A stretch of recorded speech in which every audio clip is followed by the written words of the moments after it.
Baik Bapak, Baik. perkenalkan saya dengan Dr. Vicky. Iya. Saya yang berjaga pada poliklinik pada siang hari ini. Iya. Sebelumnya dengan Bapak siapa? Sufi. Bapak Sufi. Usianya berapa Pak? 30-an.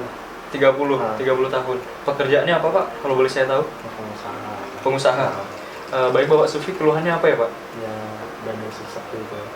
Dadanya sesak. Dadanya sesak. Sesaknya itu ketika Bapak sedang beraktivitas seperti apa? Beraktivitas saja.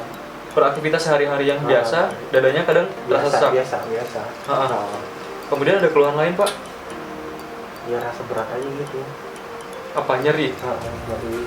Nyerinya tuh seperti tertekan benda berat atau seperti berat, apa? Ya, berat gitu. Oh, seperti itu. Soalnya saya kesini. Oh iya. Baik Bapak, setelah ini saya akan melakukan pemeriksaan fisik kardiovaskuler atau pemeriksaan fisik jantung terhadap Bapak. Nantinya saya akan meminta Bapak untuk membuka baju dan berbaring di bed. Kemudian saya akan melakukan beberapa pemeriksaan untuk melihat keseluruhan dari dada Bapak, kelainan apakah pembesaran jantung, kemudian kelainan bunyi jantung, dan lain sebagainya. Apakah Bapak bersedia? Siap.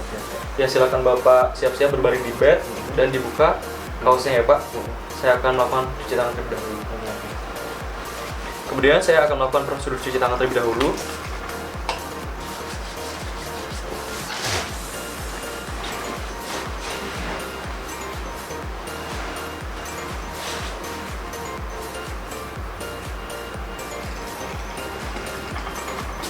Baik Bapak, permisi ya. Saya di sini akan melakukan beberapa pemeriksaan terhadap Bapak. Baik, pertama yang saya lakukan adalah melakukan inspeksi terhadap keseluruhan, yaitu dada. Bentuk dadanya itu normal, tidak ditemukan barrel chest, retraksi dan sebagainya.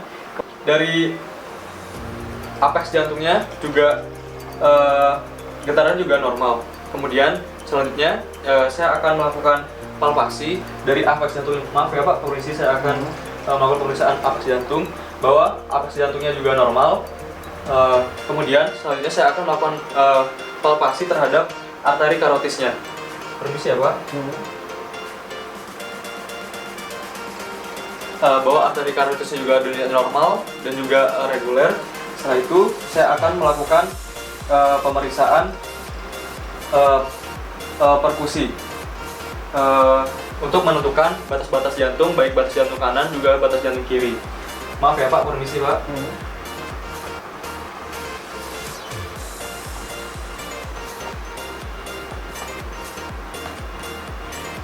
Untuk batas jantung kanan ditemukan pada ICS 2, parasternal line dextra.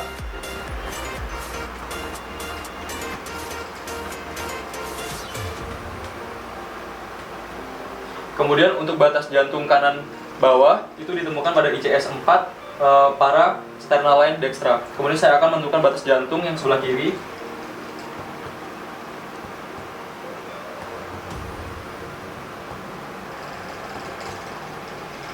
Kemudian untuk batas jantung kiri atas itu ditemukan pada ICS 2, parasternal line sinistra. Kemudian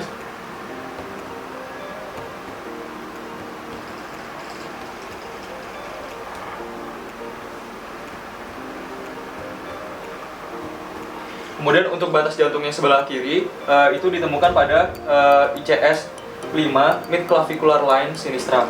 Bahwa ditemukan batas jantungnya normal, tidak ada pembesaran. Nah, setelah itu kemudian saya akan melakukan auskultasi.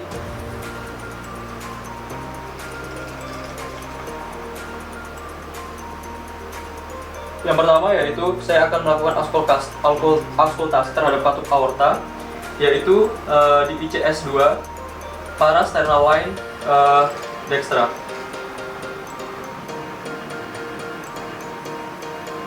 Kemudian saya akan melakukan auskultasi katup pulmonal di ICS 2, parasternal line sinistra.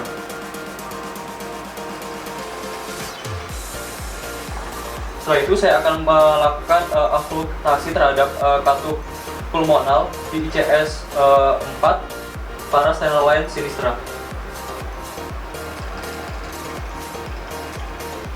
Setelah itu saya akan melakukan auskultasi katup mitral di ICS 5, mid clavicular line sinistra. didapatkan bunyi jantung yang normal, tidak ada kelainan seperti regurgitasi maupun dan sebagainya.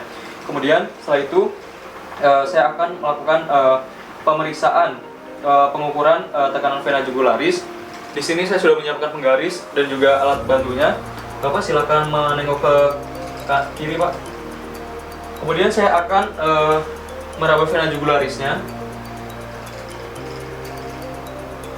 sambil memencet sehingga akan timbul seperti pulsasi dari vena jugularisnya. Sambil memencet. Kemudian saya akan mengukur di titik tertinggi dari pulsasi vena jugularis. Kemudian untuk penggarisnya letakkan di bagian sternum. Kemudian kita ukur, saya akan mengukurnya. Bahwa didapatkan kurang dari 7 cm, berarti untuk tekanan dari vena jugularisnya juga normal. Setelah itu mendeteksi adanya breath, yaitu dengan mengauskultasi di arteri karotisnya. Bahwa tidak didapatkan breath di ada pemeriksaan auskultasi di arteri karotis. Setelah itu saya akan palpasi dari arteri ekstremitas. Yang pertama adalah arteri radialisnya.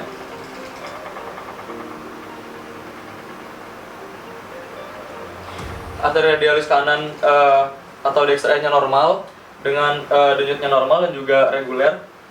Kemudian untuk misi, Pak, saya akan memeriksa arteri tibialisnya di bawah. Arteri tibialis kanan juga normal. Arteri radialis yang kiri itu juga normal. Kemudian saya akan melakukan palpasi juga normal. Palpasi dari denyut kapiler, di mana namanya quick sign. Di sini saya akan menggunakan jari saya untuk menggenggam jari tengah pasien. Kemudian saya akan menjepit kuku pasien. Kemudian saya akan melepaskan apakah ada pulsasi atau tidak. Bahwa tidak ditemukan pulsasi, berarti quick sign-nya negatif, berarti normal. Setelah itu pemeriksaan dari capillary reflow time atau CRT, menekan kukunya juga. Kurang dari 2 detik berarti juga normal. Setelah itu di tes Brody atau Trendelenburg test, di mana pada pemeriksaan kali ini saya akan meminta pasien berbaring, minta pasien untuk menaikkan kaki 30-40 derajat. Kemudian saya akan memasang tourniquet.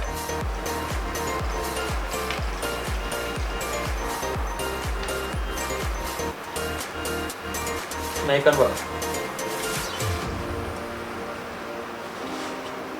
Baik, setelah itu saya akan menyuruh pasien untuk berdiri. Bapak silakan berdiri. Kemudian saya akan menilai pengisian dari vena. Pengisian dari vena kakinya juga normal, tidak terlalu cepat dan juga tidak terlalu lambat. Baik, Bapak silakan tiduran kembali. Selanjutnya saya akan melakukan pemeriksaan dari Carvalho-Sign.